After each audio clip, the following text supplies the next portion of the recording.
Well, ladies and gentlemen, welcome to another episode of Rim Shots with Sean right here on the Rock Ridge Radio Network. And I have with me Nasty Ronnie, just back from Germany. Sir, how you doing?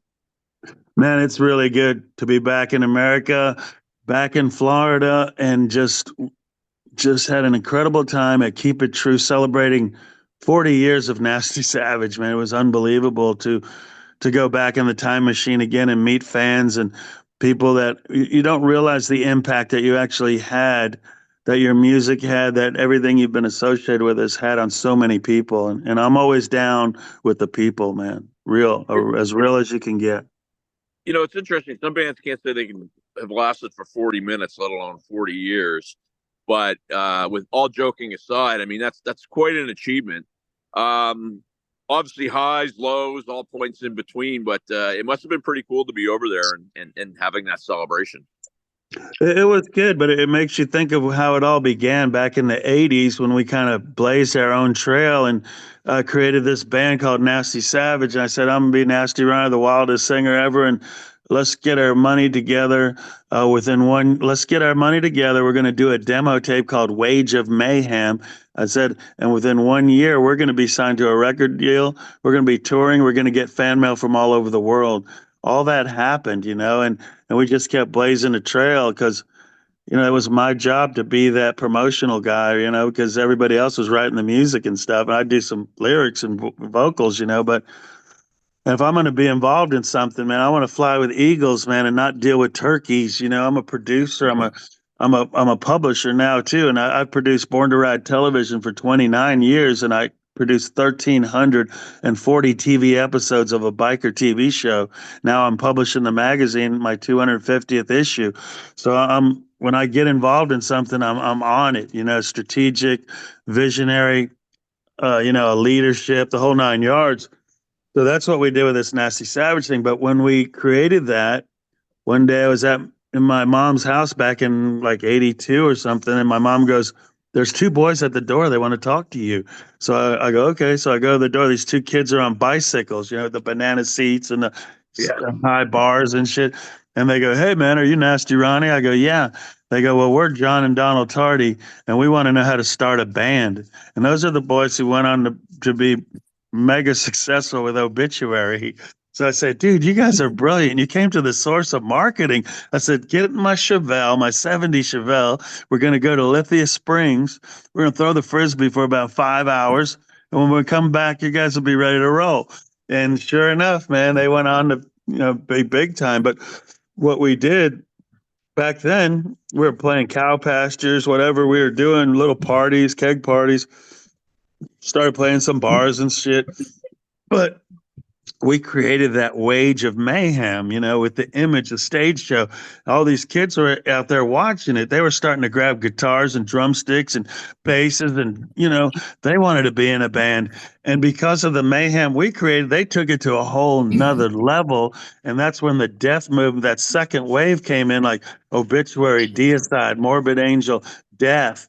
Chuck from Death used to come to our practice, used to come to our shows before he was ever even in a band. And so it's good to know that we inspired people like Atheist and, all those bands, man. It was that second wave, the second wave of metal. It was the second wave of metal that came. And, at the time when we were out, it was Metallica, Slayer, Exodus in California, Anthrax in New York. And then here we were coming out of the swamplands of Florida, man. And, Sabotage was around, but we created this thing that inspired others to fly that second flag, that second wave that became the death metal capital of the world. And all these other bands were coming into Florida to record at Morrisound Recording, Sepultura, Destruction, Creator, Agent Steel. I mean, they were coming from all over wanting to record in the studio. So it was on, man. In the 80s were great, the 90s were good, and then it dropped off, and now we're back again 20 years later since our last album. It's an incredible journey. What is it about Florida? I'd love to get your answer on this, because everybody that I talk to says that the scene has always been, and everybody has their highs and their lows, and you just mentioned the tail end of your statements there, a bit of a lull. but there's always been crazy talent in Florida, and for whatever reason, in the United States, it never seems to like people hear about the scene in Florida because a band makes it, but they never go, man, you got to go to Tampa, or you got to go to whatever to, because the scene's amazing. What do you think that is? Well, speaking of that, man, like I said, we were that first wave. That second wave, someone inspired that second wave, and I think we had something to do with that. And it just took their stuff to another level, and we were breaking out. And then Death, Deicide, all those guys, Morbid Angels started going. That death metal movement came in, and these are professional guys that took care of business. Because bottom line is, you got to take care of business, and they did that, and I'm honored that that happened. But I'm sitting here thinking, what's the third wave? Where are we at right Right. now? I'd really like to leave a legacy and create a third wave of Who's Who, a Metal Massacre or something album, and I could feature these new bands because, I'm 62, man. I might be in the fourth quarter of life and shit. So what a kind of legacy am I going to leave? I think we started that foundation, and that's what happened, man. When they saw what we were doing and felt the power, they had to take it to another level because that's all these guys knew is to be more extreme. And, I think Venom started that death metal. And then I remember when Venom came out, we go, God, what is this? It's like when the Sex Yeah. Pistols came out, I was like, what is that? Then Venom, and I was into the 80s new wave invasion stuff of all the metal, and then Priest and, Iron Maiden and stuff. And then the death, not so much death metal, but heavy stuff, then Possessed. And then the death metal came in after that because that people go, oh, it's okay to do that. And it's just a matter of devotion and passion. It could be anywhere in the world, but it was coming from Tampa Bay. And I think we started blazing that trail, and the other guys took care of business right behind us. And, there's a lot of bands out there now, but some of them don't know that they have to get off their ass and not sit down and be a keyboard warrior. They have to go out and prove that you could sell out places in your own backyard before a record company's just going to go, oh yeah, we'll sign you, yeah, because you guys are good. You Yeah. got to be more than good, man. You got to work 24/7, 365, and never quit because there are no rules in marketing and promotion. Well, and I'm glad you're bringing that up because I often deal with bands, and it always starts. I'm old school, and the old school is the promoter or the venue or the whoever deals the marketing. They just show up and do the gig, and that's just not the world that we live in anymore. No, man, you have to give somebody value. Okay, you want to get paid to play? Well, what are you going to do for me? I'm the promoter. What are you going to do for me? Who are you? You're going to show up Right. with your bag and guitar and think I just need to pay you? Are you going to make me money? Prove it. You have to. It's a long way to the top if you want to rock and roll. Listen to the AC/DC song. And Yeah, man. people don't realize, even today, in my business, I want people to come in early and stay late. I don't need them to come in late and go home early, man. You got to have people's back. You got to give value. And sometimes this new generation thing, they don't want to work. They don't want to. Oh, that was too hard. I quit. You just quit on your second day of work? Come on. Oh, I don't care. I'll just stay at home and play video games. Fuck Yeah. that, man. It's really hard with this new generation of kids. They quit at school. They quit everything. You just got to try to inspire people to work hard, and they got to have a vision. And it comes back to your parents, your upbringing, and everything else to do with that, I believe. So 40th anniversary, you guys celebrated in Germany. What do you have on the go for the rest of the year? I mean, it's hard to believe 2024 is almost done. I mean, we got about another 2.5 months, but what do you have on the go, I guess, the rest of this year and into next? Well, we released one song called Brainwasher, and it's on YouTube and all the platforms.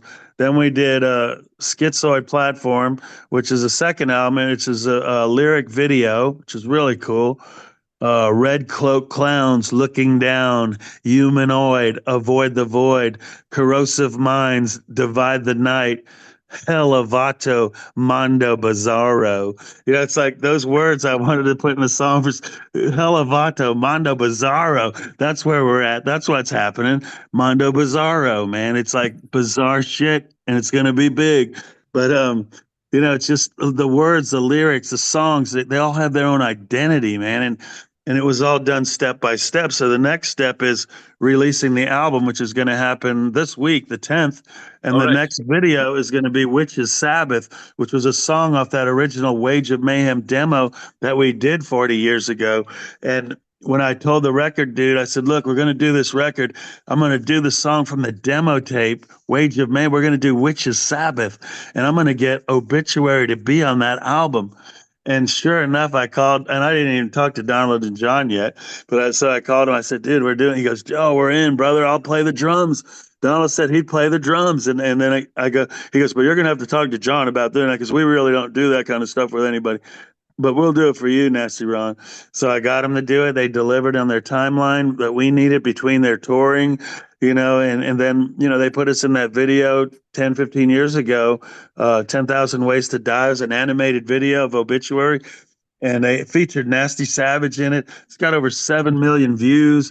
They put us in one of their books, a whole chapter. So I knew I needed to call on them to bring the reality of today and tomorrow and the old to the new and the passing of the torch shit. And they got it 100%. So I did this video behind the scenes and the video of the studio and all that. And then I went to their studio to get their quotes for it. Haven't produced it yet. So, and then I get that, and then I'm talking to them, and I'm taking notes from them, and they're telling me about touring and how they're doing all their merchandise and their tour buses and promoters and production. And it's the teacher learning from the students now, and that's the evolution of life, man, of business. And if you're successful, you got to be open-minded to reach back to others to learn. We never learn. We don't know it all, man. Can always get better. And it was really cool to do that. And and now they're going to put it all over their social media. And who knows? They might put it on their next record. Might play live with them and do a tour with them. Who knows? But that's how things start. Relationships are always king, and respect is totally respectful. 100%. So last But question, my friend. You might have to hunker down and board some windows up. We're not sure yet with what's going on down there, and nothing but good vibes for you guys. Miss the weather, but how can my viewers find out about getting your album when it's out there this week? Well, like I said, FHM Records. They could Google that. It's a German label, and he's got some distribution in America coming.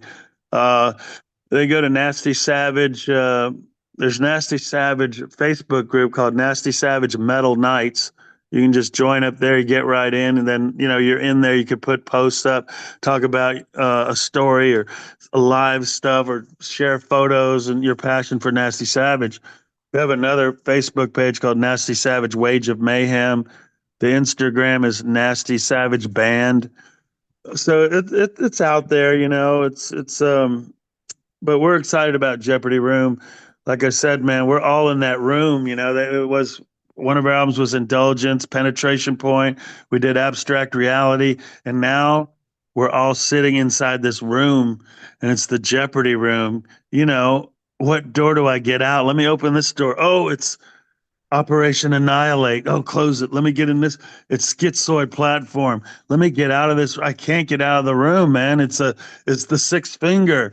No, I got out of it. Now I'm on the highway driving. This guy cutting me off, not letting me over. Stoplights. I'm trying to get to work to punch the clock. I got to get my 40 hours in. I got to pay my grocery bills, my electric bill. My kids need new shoes. Food on the table, brother. It's the relationships of life in this Jeopardy room that we're living. Be positive, get through it. It'll be all right.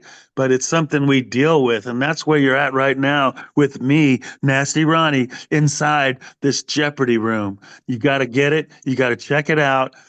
And I think you're going to like it because each song has its own identities, man. It's like, they're like short stories. They're like starting with a blank canvas. It's like, man, it's exciting. 20 years later, I've released a lot of passion and frustrations, maybe, and life's learning and journey. So, man, I can't thank you for having me on the show, for helping to promote Born Nasty Savage.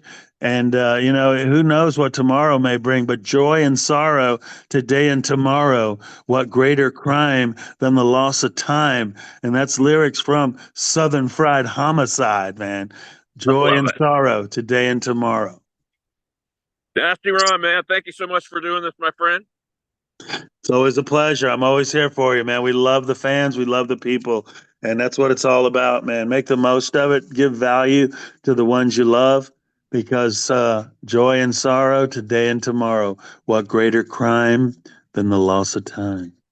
Back on the Rock Rage Radio Network after this.